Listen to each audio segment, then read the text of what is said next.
विद्यार्थ्यांना मार्गदर्शन करणं आवश्यक आहे पुढच्या घटनेत। पहिली गोष्ट म्हणजे विद्यार्थ्यांवरती ही वेळ ज्यांनी आणली त्या मोदीजींनी आणि अमित शहानी विद्यार्थ्यांची आणि विद्यार्थ्यांच्या कुटुंबियांची माफी मागितली पाहिजे।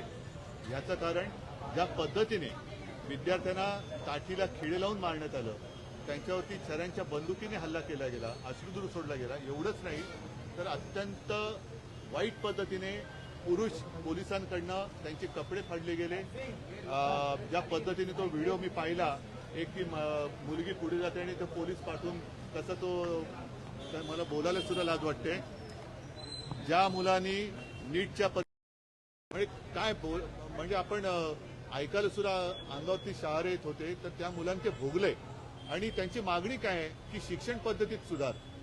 साधी मागणी होती, जे तुम्ही आत्ता करताय ते तुम्ही पहिल्या दिवशी त्यांच्याशी बोलून करू शकत होतात, पण तुम्हाला अतिरेक्यांशी बोलायला पाहिजे, पाकिस्तान्यांशी बोलायला काय वाटत नाही, पण आपल्याच देशाचे जे भाग्यविधाते आहेत त्यांना तुम्ही झुरळ म्हणताय, त्यांना तुम्ही भरकटलेले म्हणताय, काय पुढे देश चालणार कसं?